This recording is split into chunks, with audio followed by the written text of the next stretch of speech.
Thanks for joining us on episode 1666 of the Inspired Stewardship Podcast. I'm Maria Garcia. I challenge you to invest in yourself, invest in others, develop your influence, and impact the world by using your time, your talents, and your treasures to live out your calling. Having the ability to recognize that illness isn't random is key, and one of the ways to be inspired to do that is to listen to this, the Inspired Stewardship Podcast with my friend Scott Majorer.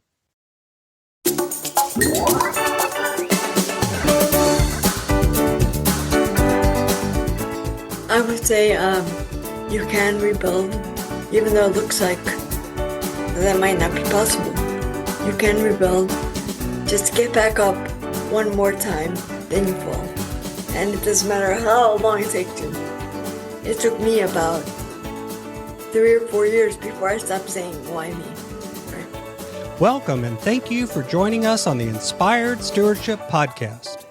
If you truly desire to become the person who God wants you to be, then you must learn to use your time, your talent, and your treasures for your true calling.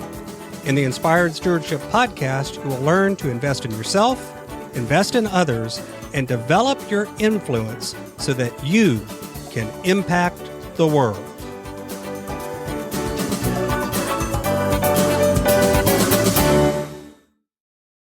In today's podcast episode, I interview Maria Garcia. I asked Maria about her recovery from a devastating stroke. Maria also shares how that event changed her life, but helped her discover a calling. And I also asked Maria about her book, Breaking into the Light, a journey of self-discovery and transformation. I have a great book that's been out for a while now called Inspired Living. Assemble the puzzle of your calling by mastering your time, your talent, and your treasures. You can find out more about that book over at inspiredlivingbook.com. It'll take you to a page where there's information and you can sign up to get some mailings about it as well as purchase a copy there. I'd love to see you get a copy and share with me how it impacted your world. Maria Garcia is a powerful example of resilience and self-discovery. After earning double majors in finance and international business, she initially made her mark in the corporate world, but her path took an unexpected turn when a massive stroke altered her life forever. Through sheer determination and a long, challenging recovery, Maria emerged stronger with a deeper sense of purpose. Maria channeled her transformative journey into her memoir, Breaking into the Light, a journey of self-discovery and transformation, sharing her journey and the lessons she learned along the way. Almost a decade after the book's release, she discovered a groundbreaking nutritional methodology which played a pivotal role in her continued recovery and personal transformation. Today, Maria is a passionate coach, committed to helping others navigate their own journeys of recovery and transformation.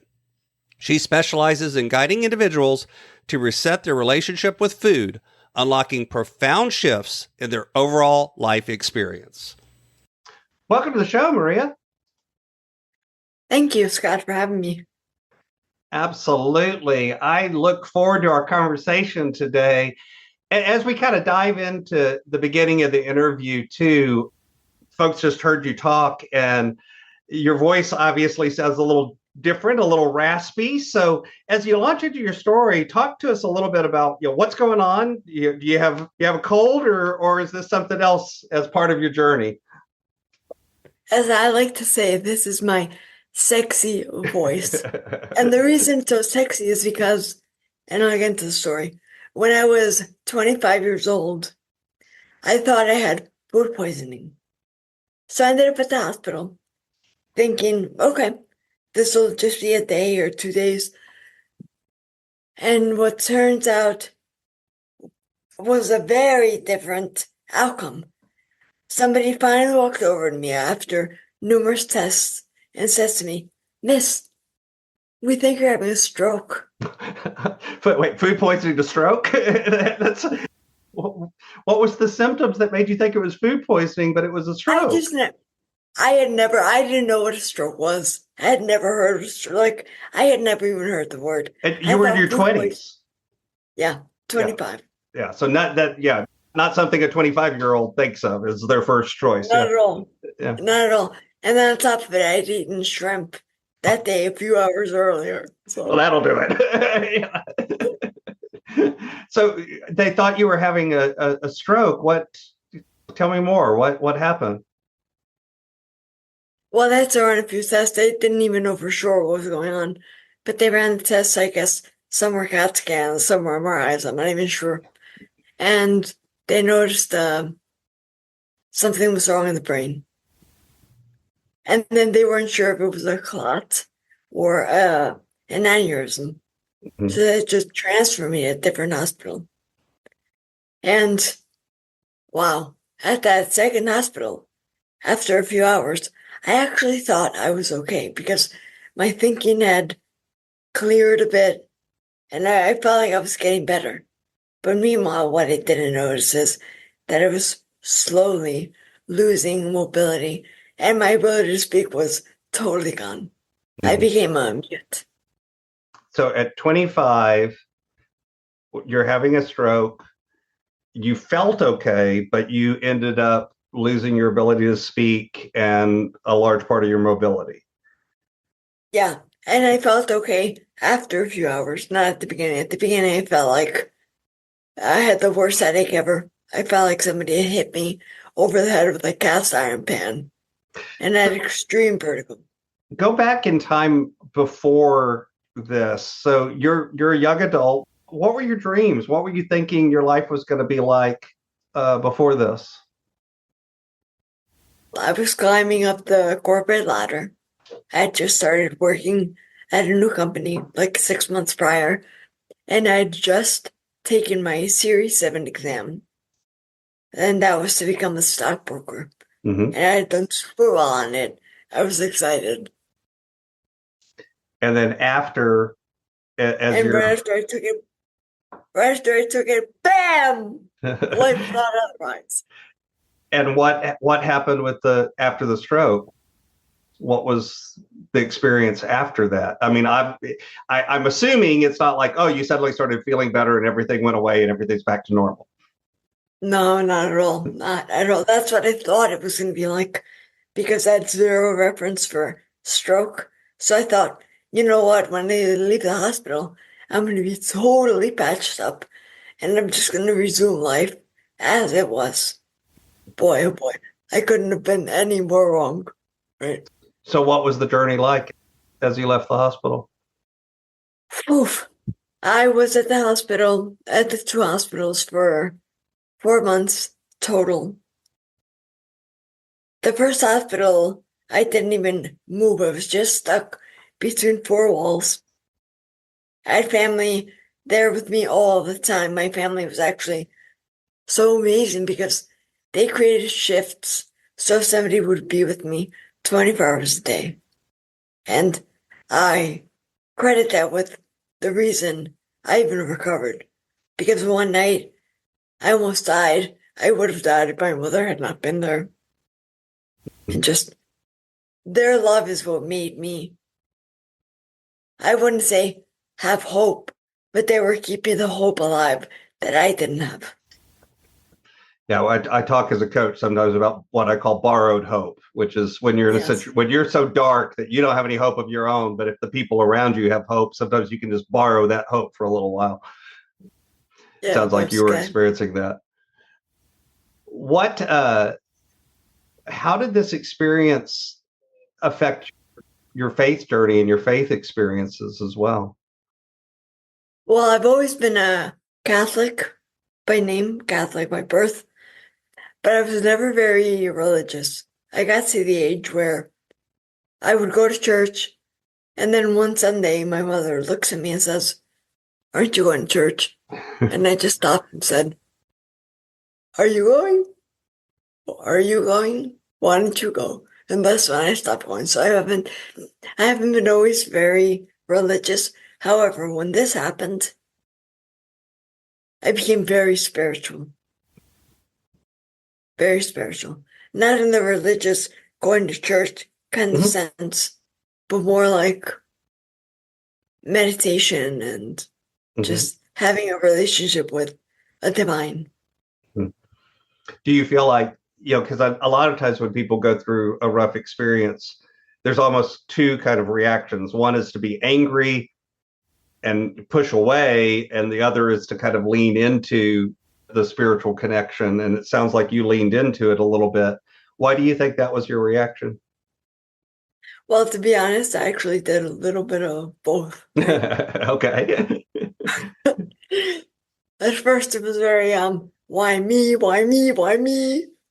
And I was totally upset, and I thought I had been forsaken. Mm-hmm. And then eventually I got to the point when I began to see the light and to see that there was life beyond this situation. Then I started to become spiritual and realizing that, wow, it's a miracle that I'm even here. It's a miracle that I can walk. It's a miracle that I can talk. I was going to talk a little bit about that too. You mentioned, basically going mute and having a lot of mobility issues. Now, obviously you're not 25 anymore. You're like 27 now, right? So, I've been married a long time. I know better than to guess a woman's age. What was the journey like? How long was and I don't even want to call it recovery, but how long was from the beginning symptoms and getting out of the hospital to, how was it learning to move again and learning to talk again and all of that? What was that journey like? So just to frame it all without really getting into it very deeply, because it's a very, very, very long journey.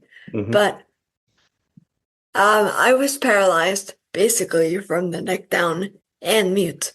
That was my state, for a while. So much so that doctors thought I was in a vegetative coma when I could actually hear and understand everything, and they didn't even realize. But you just could react to show them that you were. Yeah. Yeah, and it was such, oh my God, desperation does not begin to explain what that was like for me. That was a very insane time period in my life. Then when I finally got out of the second hospital, so this is 4 months later, I went home in diapers, in a wheelchair, cross-eyed, couldn't walk, couldn't barely move my left side, couldn't really feed myself, didn't know how to handwrite. I spoke maybe 2 words at a time or 2 syllables. So it's the process basically of going through a second childhood, but this time with the awareness of all I'd lost. And it took me, I don't know, the better part of 10 years to get to 70% recovered. And only because all I did was focus on recovering, getting better, looking up therapies, doing alternative therapies, researching treatments, and I did all kinds of things. I did stem cell injections. I went to Germany for therapy for like 6 weeks. I did Feldenkrais method. I did hyperbaric oxygen therapy. I did chelation therapy, Madrid. So many things. It was like nonstop for probably, it was actually for 8 years that I was doing the therapies, 8 to 10. And when I got to year 10, I was like, wait a second. I feel like I have not recovered in 2 years at all. I have not made any progress at all. Maybe I'm done recovering. Maybe this is it. Maybe my life is going to be at this level. And by that point, don't get me wrong, I was pretty happy with where it was. But I was maybe 70% of what I had been. What was the first moment as you were going through all of this when you started thinking to yourself, maybe I could rebuild from here? You don't keep working at it for 10 years without some belief that things can get better. So what was that moment that something clicked for you? So I think the first moment when I first started to glimpse hope and not just borrow hope like we were talking about, was I began to go to the gym. This is when I could finally walk unaided. And there was a yoga class, and I thought to myself, all right, I can do yoga. They'll modify it for me, whatever I can't do, and it's going to be nice and light and easy.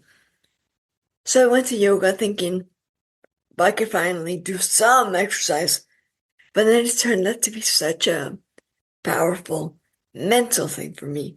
It was such a, that finally I started to see the silver lining. But it was only during yoga. It was like the black cloud began to dissipate. And I thought, maybe I can do something with my life. So talk now. What do you do now? How has this journey affected what you do now and how you serve other people with your perspective and your journey, and how is that showing up in what you do? Yeah, I love that question. And I love answering that question. About 10 years after the stroke, I said I stopped doing all those things because I was like, I'm tired. I don't want to do anything else. I'm not getting any better. So I'm just going to live, right? I went back to school. I began working with a friend just to get out of the house. Mm-hmm. And then it wasn't until 15 years after the stroke that I saw an ad for a nutrition course. And I was like, that sounds interesting, because I had already been playing with my diet as well during all that recovery period. I'd gone from macrobiotic, vegetarian, basically I did all the things, right? So I was naturally just interested. And I thought to myself, I will learn something new about a topic I already enjoy. So I enrolled in the course, not thinking anything more. And then within 6 months from the beginning of the course, I ended up recovering another 20%, 15 years after a stroke, and I got my life back. I literally got my life back. Finally, what I had been looking for over a decade, I finally had. And that was such a powerful experience for me that I decided to enroll to become a coach. But not because I wanted to coach anybody, because I was so blown away by what I had experienced that I needed to know what the hell happened. Well, pardon my French. I needed to know what happened to me, what it was about, because to me it was total sorcery. So during this certification, we had to have a pilot class. I gathered a few people, had my pilot class, almost had a breakdown, by the way, because I had no intention of coaching and being on Zoom and talking to people and stuff. To me, that was very foreign. So I did it, but I did it. And the class was so eye-opening because people in my class, they were having their own miracles. It was different than my miracle, but nevertheless, a miracle. People stopped using CPAP machines. I had a woman who was 86, I believe. She stopped injecting insulin for type 2 diabetes that she had been using for 10 years. Her macular degeneration didn't progress as quickly. And just all of these miracles, people losing over 40 pounds in 3 months without ever being hungry, without having loose scans or any of that. And just miraculous stuff. And I was like, okay. And now I'm hooked. Now I understand why I suffered the way it did for as long as it did. When you think too about some of the shifts there, because there's the physical shift of diet, but there's also mental shifts. So like you were talking earlier about the yoga class, how it wasn't so much the yoga as it was how it shifted your mindset. Talk a little bit about that part of it, how changing your perspective affected your journey, and how you see it now as a coach when you're working with others, affecting their journey when they're dealing with issues like this. Well, I believe it's a bit of a hamster wheel, but not a bad hamster wheel, a good hamster wheel. So you change your perspective. You start eating better. Eating better shifts your perspective more. So it all began with me thinking, oh, my life is over, to me thinking, maybe I could live a different type of life. And that's when I did all the things. And much later, I discovered nutrition. And that shifted my mindset even more. And I don't say it like because I've seen people that were depressed for 10, 15 years on medication. They were able to get off the medication. And people, I've heard of people with schizophrenia getting better through diet. People with bipolar disorder improving their mental health. One of the things too that I talk about it as a feedback loop between our belief, action, perspective, action. You act a certain way, it begins to change your perspective, which then allows you to act, which then changes your perspective. Or if you change your perspective, well, then that allows you to act, which then changes. No matter where you start, they feed back to each other. And I think diet, exercise, what I call keystone habits, all of these things that we can do. Like I work with people in money, and I've had people come back after I'm working with them money, and they're like, losing weight. Why am I losing weight? You're not a health coach. And I'm like, well, because you're getting more active and more disciplined in one area of your life, it naturally reflects other areas of your life. Seen same thing happen with diet. People start paying attention to their health, and all of a sudden their money's better off. And they're like, but these aren't connected. It's like, yes, they are. Everything is connected. Everything. Yeah. So maybe somebody out there right now is hearing your story and, going through their own diagnosis, their own challenge right now. Maybe they're at the beginning of that journey. What are some of the things, or what can you share with somebody right now that might help them in this moment? I would say you can rebuild, even though it looks like that might not be possible. You can rebuild. Just get back up one more time, then you fall. And it doesn't matter how long it takes you. It took me about 3 or 4 years before I stopped saying, why me?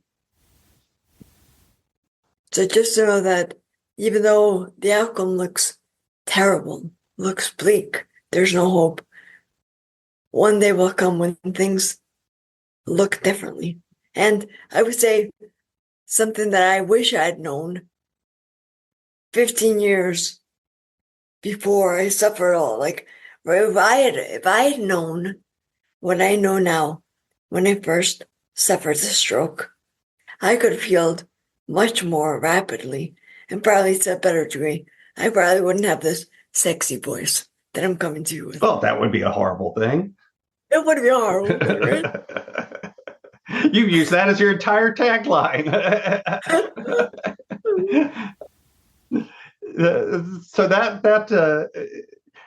that's actually an interesting thing to ask, because I've asked this of other folks that have gone through, and myself, I've gone through some pretty big challenges in my life, and people have asked me, looking back on it, there's always a part where we look at it and go, oh man, I wish I knew then what I know now.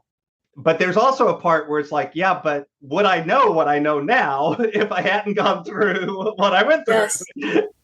So how do you reconcile that in your heart and your mind, that difference between regret and yet also not regret, or feeling that and not feeling that? I'll say this. I wouldn't live what I went through again for nothing, but I wouldn't take it back. I'll say it like that. And although I say that I wish I'd known what I know now before, yes, in a way. But no, that would negate my whole life experience. So I don't need to do that. It's not actually regrets. You can enjoy where you're at, but that doesn't necessarily mean you want to repeat the experience. Exactly. Well, and as I tell people, there's two ways to learn from mistakes. One is to learn from your own. The other is to learn from other people's. Smart people learn from their own mistakes. Really smart people learn from other people's mistakes. Unfortunately, I'm smart. I'm not really smart, so I just make them all myself. So I'm only smart. I'm only smart. I'm not really smart. So I've got a few questions that I like to ask all of my guests, but before I ask you those, is there anything else about your journey, your experience, the book you've written, Breaking into the Light, that you'd like to share with the listener? So thinking back, I would say the biggest lesson I learned was that what we eat determines how our body functions. And it sounds like something that we all know because we say we are what you eat and blah, blah, blah. But that's like a platitude. Everybody says it, nobody has any clue just how deeply accurate that is. Absolutely. So my brand is Inspired Stewardship, and I kind of run things through that lens of stewardship. And yet I've discovered over the years that that's one of those words that can mean a lot of different things to a lot of different people. So when you hear the word stewardship, what does that word mean to you? So according to Merriam-Webster, the definition is the careful and responsible management of something entrusted to one's care. And I feel like I've been given stewardship over this extremely powerful but very little explored vehicle or set of knowledge that is centered around diet, right? And I want to share with others that don't want to suffer the way I did. So this is my favorite question that I like to ask everybody. Imagine for a moment that I could invent this magic machine. And with this machine, I was able to take you from where you are today and transport you into the future, maybe 150, maybe 250 years. And through the power of this machine, you were able to look back and see your entire life, see all of the connections, see all of the ripples, see all of the impacts you've left. What impact do you hope you've had in the world? Oh, that's a deep question. I would say I would like people to reach a place where they can reconnect with their true selves and their bodies more, but through the healing power of a proper diet. Because it's because of diet, and it's going to sound hard to believe, but it's because of diet that I feel like I'm more myself. I'm more authentic. I'm more me. So what's on the roadmap? What's coming next for you as you continue on your journey? I would say that the next logical step for me is probably stages, so I can reach a wider audience. Do some speaking? Yes. And you can find out more about Maria Garcia over at genuinelymaria.com. Of course, I'll have a link to that over in the show notes as well. Maria, what else would you like to share with the listener? Pretty much, I want to say what I've been saying, but in different words. No matter what you're going through, anything, it could be physical, it could be mental, what you eat can have a very significant impact on the way that goes forward.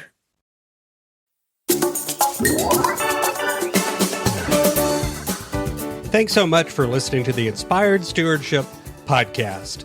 As a subscriber and listener, we challenge you to not just sit back and passively listen, but act on what you've heard and find a way to live your calling.